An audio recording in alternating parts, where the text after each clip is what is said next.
the late 1960s, a geologist by the name of Alexander Bernstein, who lives in Peredelkino, was walking to the airport to leave for a scientific trip to Central Asia.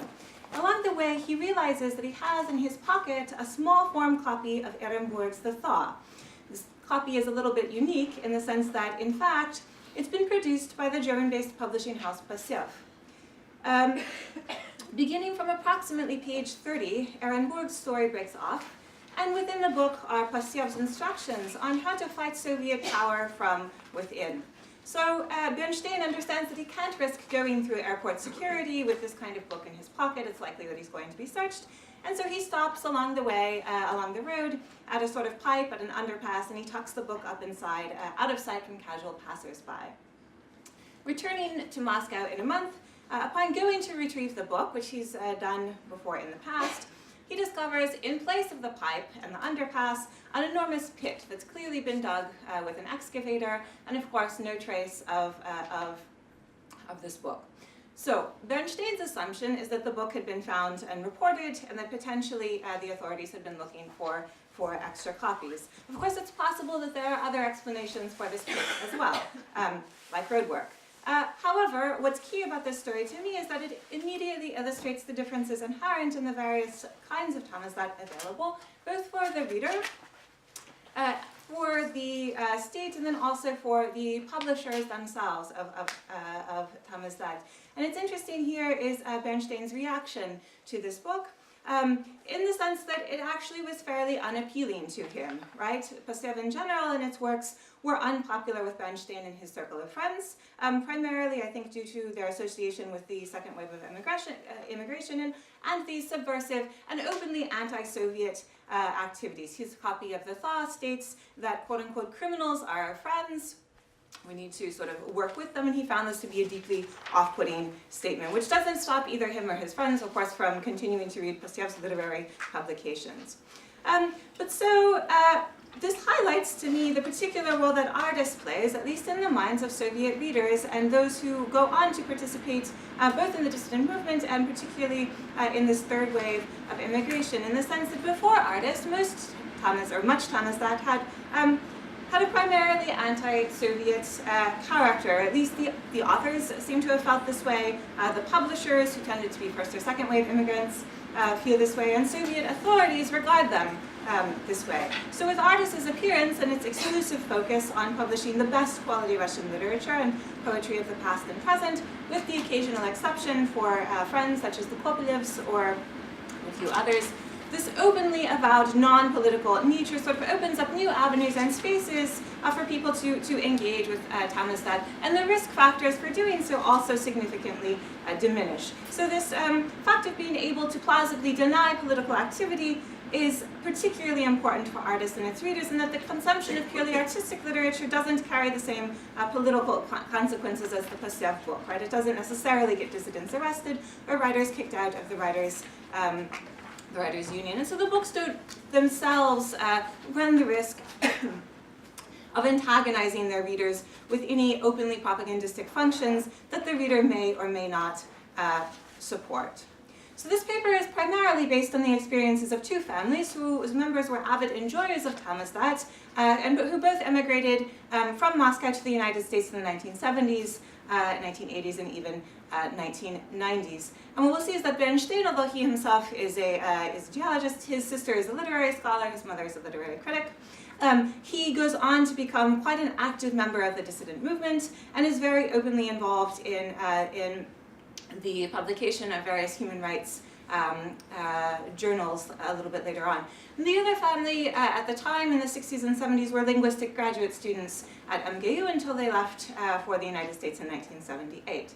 So the first question that comes to mind is how and where did people get access to TAMIZDAT publications, really? And I think the ways that they obtained access to them sort of complicates this idea of the Iron Curtain, really. In their interviews, what both families emphasize is the idea of the diplomatic pouch, right? So foreign journalists who have the right to send 3 to 5 packages every 10 days or so in and out of the Soviet Union without any inspection.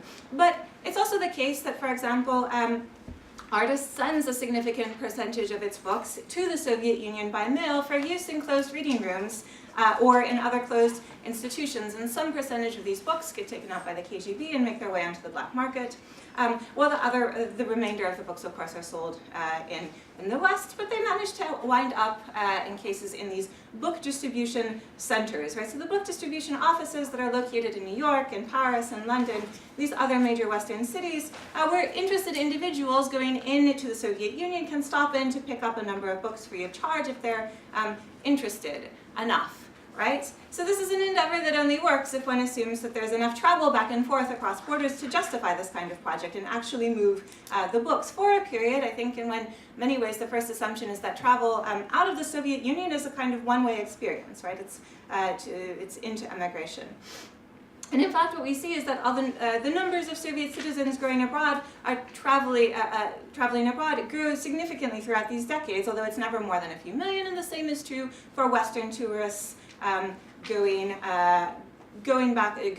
and out of the Soviet Union themselves. So of course it's easiest for foreigners to bring back in these kinds of publications. Right? The worst that can happen to them is that the books will be confiscated and maybe they're not going to be allowed into the Soviet Union. On the other hand, if you feel safe enough, even Soviet citizens took back large quantities of books, and Bernstein recalls that Yevtushenko, whose dacha was near theirs in Peredelkino, frequently arrived back in Moscow with very large quantities of publications that he had acquired while on trips abroad. So the kinds of the sailors and the soccer players and the other Soviet tourists that these book centers sort of relied upon presumably brought back much less, since this is an exchange that again depends on personal interest, which means that in many ways the impact is a little random.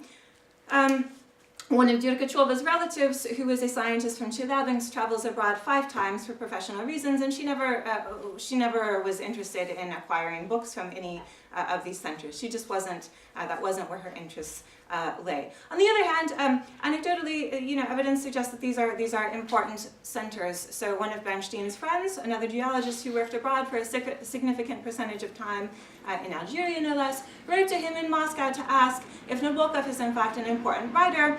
They had come across their books in this distribution center and they weren't really sure, should they go ahead and take some and invest the time in reading them or not.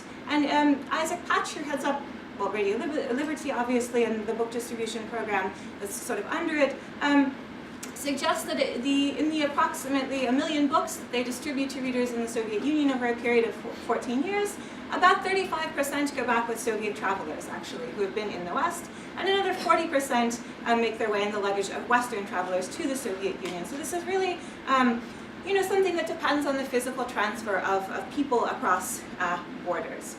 So for the people who are consuming the TAMIZDAT, really, I think several things are striking. And of course, one is the degree to which access to these publications is based on personal networks, right? You have to have access to people who are receiving the TAMIZDAT. But that there are a lot more people in this position than you might initially assume. And very far from all of them are people who are engaged in any kind of open dissent. They're actually people who occupy quite,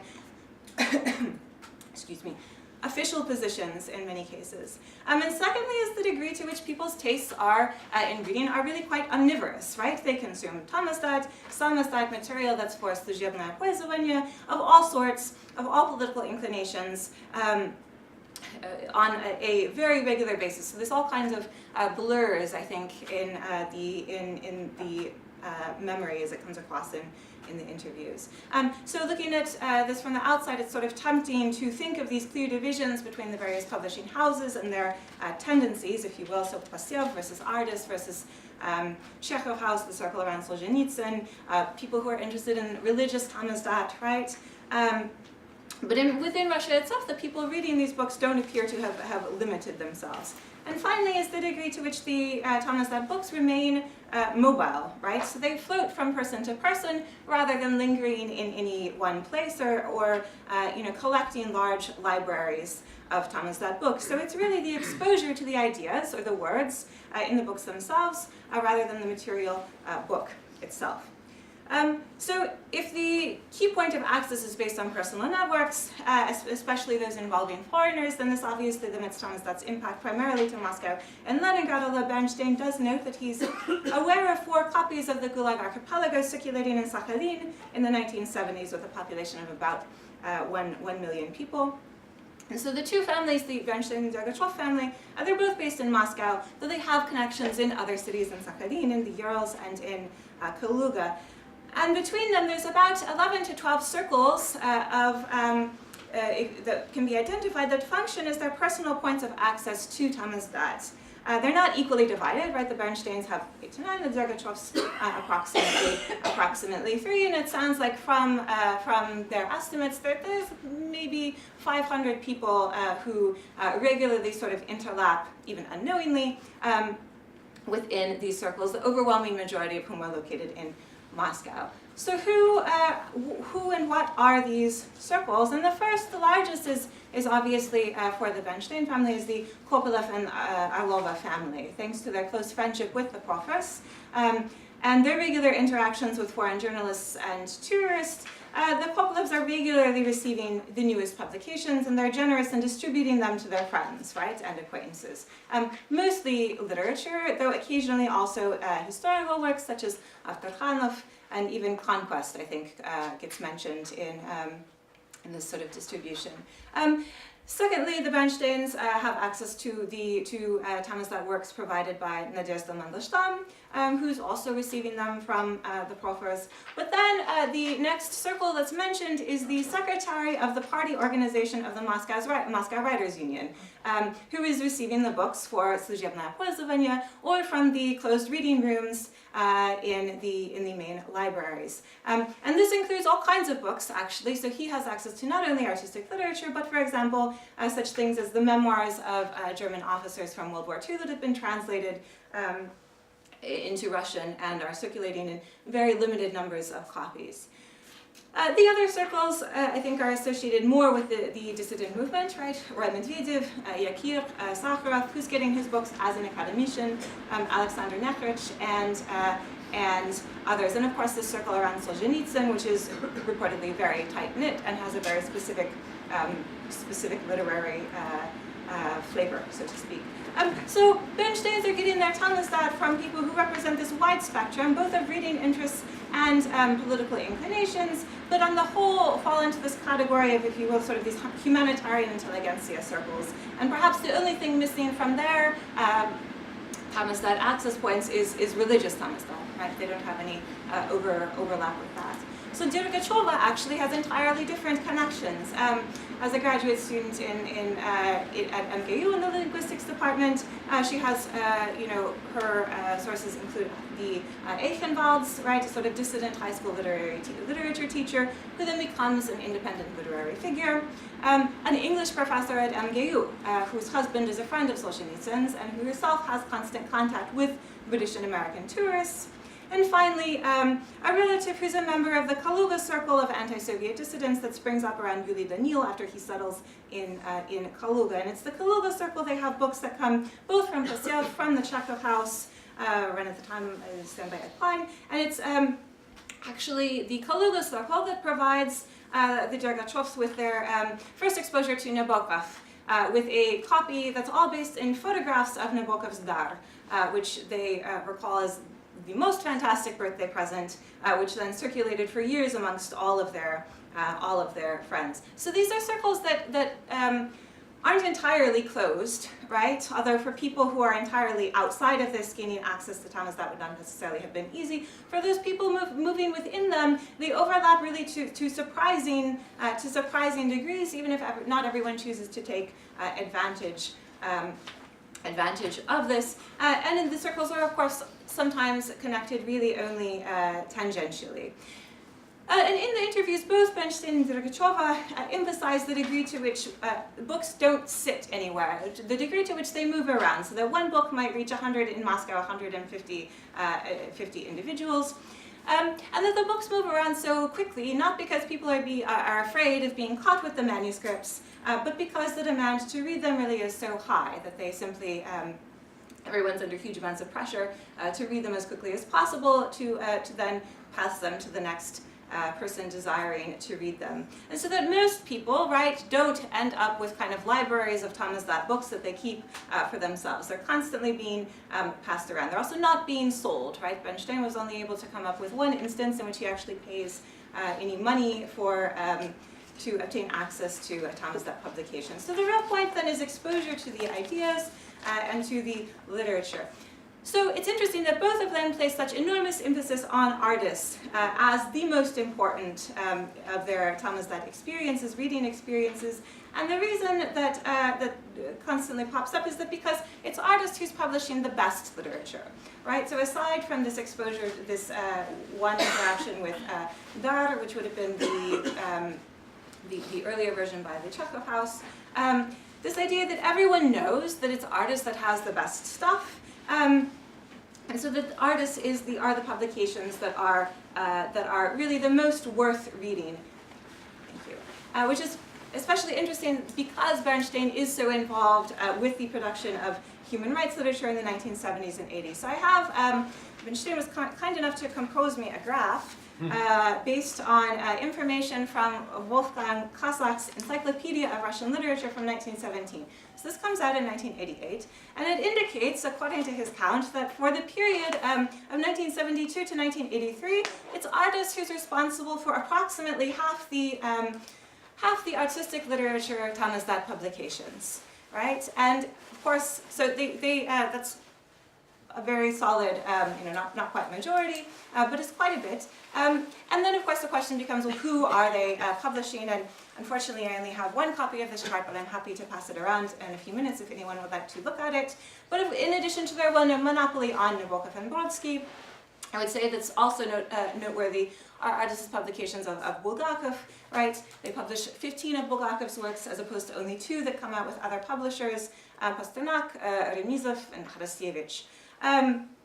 And then, of course, the authors who are still alive in the 20th century when they're being published, right? Aksionov, Bitov, Iskander, Kopylov, and Sokolov. That's not to say that these are the only important publications or the only important writers, just that these are the areas in which Ardis is able to make a sort of semi-exclusive impact that has an outsized, that leaves an outsized impression on the people who are consuming really the TAMIZDAT. And both of the families sort of affirmed that it's the publication of Nabokov, Brodsky, and Bulgakov that account for their really emotional enthusiasm that is shown for this particular publishing house.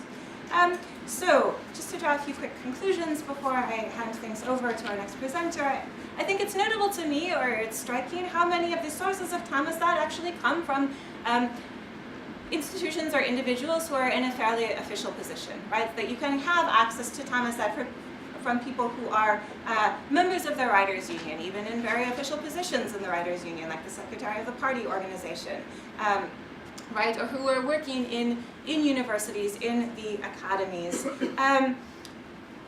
which sort of suggests to me that maybe the if authors are publishing in both TAMIZDAT and official literature, if some things are coming into the USSR as propaganda, like Pastyev, if others are being deliberately brought in for the special collections in the libraries, if some things are being sort of snuck in, if the aims behind publication are quite different, and readers recognize the aims behind publications as being different, then how to sort of delineate these things really as sort of along some sort of spectrum, right, rather than as clear, rather than as clear separate phenomena. Also, that this idea of Cold War circulation, really, of people, of not just ideas, but it's the people who actually who are moving around and carrying the ideas and the books which are spreading them with them. And finally, that this idea that the TAMIZDAT, even of a non-political nature, really sort of effectively helps to create dissidents, right? It takes people who aren't initially going to be spoken to by books like Pasyev's Thaw, right, who aren't initially interested necessarily in struggling with Soviet power, and it helps situate them in opposition to Soviet power by exposing them to the most powerful, arguably, Russian literature that has been deliberately excluded from the Soviet sphere. I think I'll end here.